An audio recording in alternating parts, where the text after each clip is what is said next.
Dan orang-orang Minahasa, leluhur kita itu memiliki kemampuan menafsir dan merekonstruksinya, mentransformasi untuk kemudian mereka jadikan itu sebagai pegangan.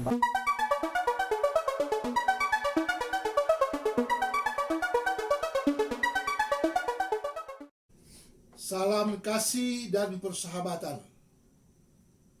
Topik kajian bahasan kita yang berbicara tentang budaya Minahasa dikaitkan dengan teologi modern dan postmodern.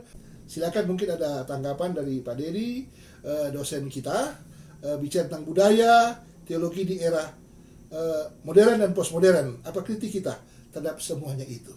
Silakan, Ner. Ya, terima kasih Pendeta Stephen Bons Manengke.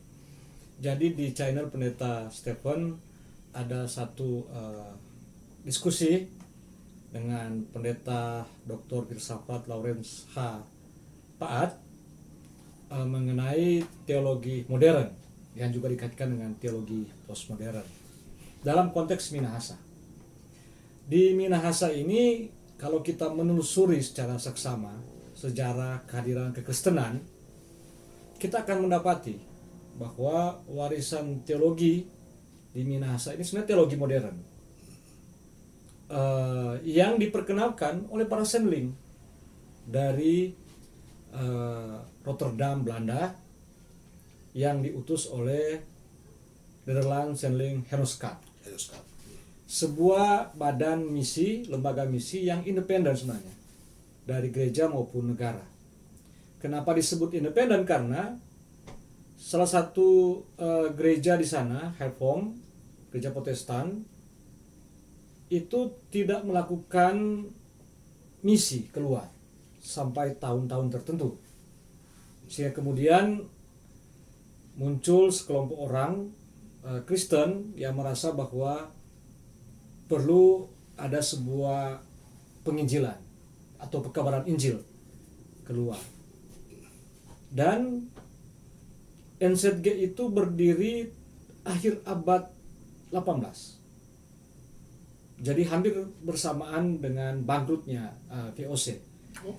Dan VOC juga sebenarnya mengirim pendeta-pendeta, tapi lebih pada pelayanan internal, ya pegawai-pegawai VOC dan lain sebagainya. Jadi tidak ada misi atau penginjilan ke daerah-daerah tujuan.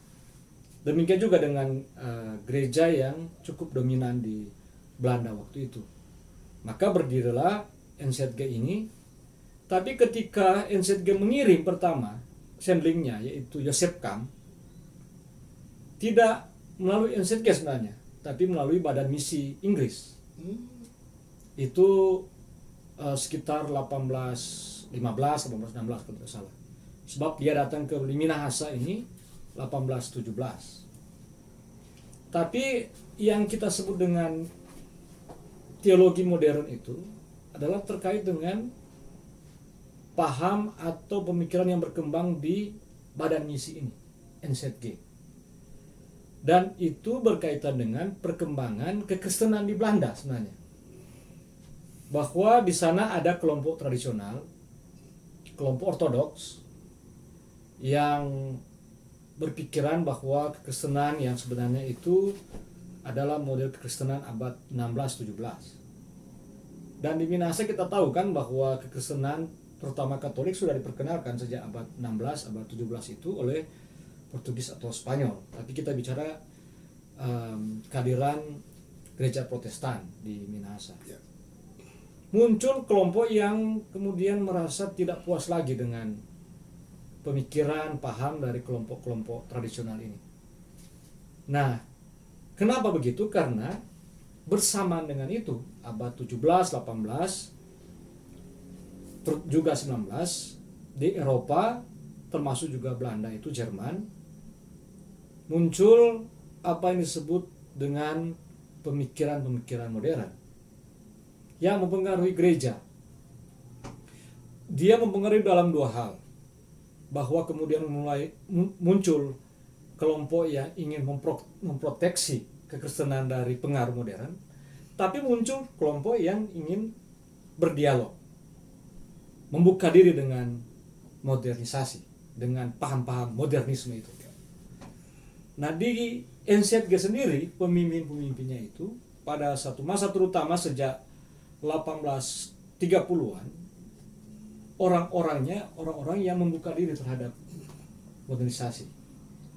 Nah, NZG ini mengirim sending-sendingnya yang datang ke Minahasa antara lain sudah sangat dipengaruhi oleh paham modernisme ini. Meskipun memang dicatat dalam sejarah bahwa ada perkembangannya. Nah, Grafland yang datang ke Minahasa pertengahan abad 19 mengkritik sending-sending sebelumnya yang menurut dia itu masih tradisional, meskipun sudah modern sebenarnya. Nicholas Grafland seorang guru yang kemudian datang dengan paham yang baru, yaitu modernisme. Tapi Riedel Schwartz sebenarnya sudah datang dengan semangat itu. Apa bukti dari modernisasi yang mempengaruhi para sending itu? Bahwa mereka dalam melakukan pekabaran Injil mendekati orang-orang yang menjadi tujuan itu dengan pengetahuan. Apa itu? Dengan pendidikan. Sebelum Schwartz misalnya di Lamongan mendirikan gereja atau jemaat, juga Kakas, yang pertama-tama dia pikirkan adalah sekolah. Lalu kemudian bagaimana dia dapat berhasil untuk mendirikan sekolah dan mengembangkan pendidikan formal, modern, adalah dengan merekrut orang-orang setempat. Dia didik. Nah, dicatat oleh sejarah, itu bisa dibaca di beberapa penelitian sumber literatur, seorang yang bernama Adianus Angko. Nah, itu Schwartz. Kalau Riedel di Tondano, yang membantu dia adalah seorang yang bernama Silvanus Item. Ya. Nah, ini cara dari para sending untuk bagaimana menjadikan kerja pekabaran Injil itu tidak hanya orientasi mimbar, sakramen, tapi juga bagaimana kekristenan itu menjadi bagian dari kebudayaan masyarakat. Dan itu paham yang dipegang oleh NZG. Kira-kira caranya gimana itu? Strategi sehingga para sending berusaha supaya merekrut budaya masyarakat setempat, tradisi kita, dalam rangka menggolkan misi kerajaan Allah itu sendiri. Ya. Termasuk dengan pendidikan. Silakan. Jadi ini yang menarik, bab ketika para sending dipersiapkan di Rotterdam, mereka juga dididik, mengikuti pendidikan yang disiapkan oleh NZG, dan di sana mereka selain memang dipersiapkan untuk melakukan pekabaran Injil secara tentu mengikuti apa yang dipahami waktu itu, membaptis orang, mengajari orang katekisasi dan sebagainya, tapi mengikuti cara modern adalah dengan melengkapi mereka dengan kemampuan-kemampuan medis modern, ilmu bahasa, ilmu kebangsaan, etnologi, dan ya semua itu berkaitan dengan antropologi. Karena sudah dipahami, dimengerti oleh pimpinan NZG bahwa untuk dapat berhasil ke tempat-tempat sasaran misi atau ladang misi itu adalah dengan mengetahui, menguasai kebudayaan setempat. Itu cara modern, bukan cara tradisional itu. Yaitu dengan cara mempelajari masyarakat setempat. Kita lihat contoh dua sendling besar Minahasa, Riedel dan Schwartz. Mereka datang ke Minahasa 1831. Tapi ada satu masa mereka di Jawa dulu, tapi kemudian langsung ke Ambon, karena di sana berdiam Yosef Kam. Mereka tinggal berapa lama di sana, dan Yosef Kam memberi banyak petunjuk pada mereka, termasuk mereka melengkapi bahasa Melayu yang mereka sudah pelajari. Tapi satu bahasa yang mereka belum pelajari, yaitu bahasa Minahasa. Nah, cara-cara ini, metode-metode ini metode modern untuk bagaimana kemudian dapat menguasai daerah yang dituju. Tujuannya adalah bagaimana dengan kemudian mereka dapat memperkenalkan cara-cara modern.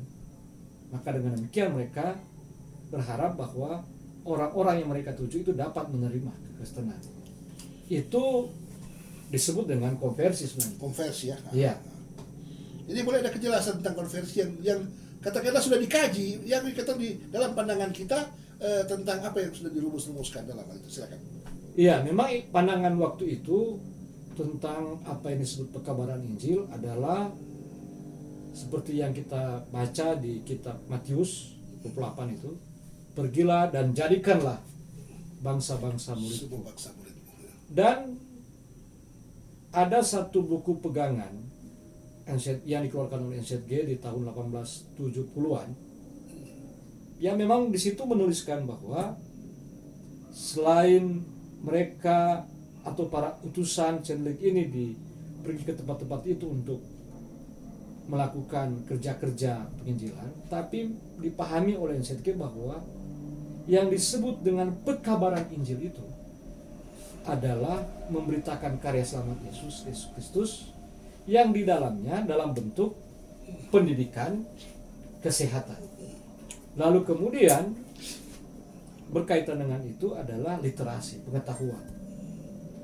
Itulah sehingga ketika para sendiri datang, jadi ini data, bukan hanya asumsi atau bukan sesuatu yang hanya kita dengar, tapi kita membaca langsung dari sumber-sumber yang tersedia. Mereka datang pendidikan, kesehatan, dan bagaimana menyebarluaskan ilmu pengetahuan itu. Sudah jelas ilmu pengetahuan Mencelikan modern. mata katakanlah dari dunia pendidikan, dia bisa membaca, gitu, Iya. baru menulis, dia bisa mengekspresikan apa itu Iya. budaya masyarakat, ya kan, situasi dan kondisi yang kita perlu sikapi dengan problem tentang seni, apa itu seni, bisa mengekspresikan hal yang luar biasa tentunya. Nah, mereka mengupayakan supaya antara Injil dan misi gereja itu dalam rangka membumingkan saintifik dunia pendidikan itu perlu ada penerapan. Iya. Itu ada berjalan bersama antara saintifik teologi itu sendiri, pandangan teologi dengan keimanan itu sendiri yang dikaitkan dengan bagaimana dunia pendidikan itu ditumbuh kembangkan dalam hal itu. Itu starting point dari situ kan. Iya. Jadi saya ingin mengatakan bahwa ada jejak-jejak modernisme dengan kehadiran para sending itu. Karena ketika mereka datang, mereka dibekali dan harus membuat 3 hal ini. Apa itu? Pertama, pendirian sekolah-sekolah, yaitu di bidang pendidikan sudah pasti. Kedua, kesehatan. Soas misalnya di Languan, ketika ada seorang kepala di sana yang ditanduk oleh ANOA, dia kemudian mengobati si kepala itu dengan medis modern, dengan obat-obat atau dengan cara medis modern. Dan ketiga, dan ini semua tidak terpisah, adalah ketika Adam Jematern datang ke Tombokan, dia datang untuk mengurus percetakan. Ada pattern. Ya, demikian juga dengan kita tahu bersama ketika Kraflan datang, dia mengusahakan satu penerbitan, dan itu tidak lepas dengan didatangkannya percetakan, alat percetakan, yaitu terbitnya Cahaya Siang. Oh ya, Iya, so sangat lama itu. Kira-kira kapan? 1870-an, 80-an. Itu akhir abad. Jadi koran itu ya? Iya, So koran. koran. Ya, koran Sampai dia Cahaya Siang. mulai berakhir itu tahun berapa ya? 70-an ya? Ya, 1830-an, 1820-an. Mulai hilang tuh, terakhir itu orang Donat. 1920-an, 1930-an. Itu kan orang tahun Tanah. Setelah masa Graflan, kemudian dia menjadi redaktur dan orang-orang redaksi di Cahaya Siang itu orang Minang. Kenapa alat percetakan itu penting menjadi bagian dari pekabaran Injil yang modern ini, yang juga kita harus katakan itu membawa pemahaman-pemahaman modern?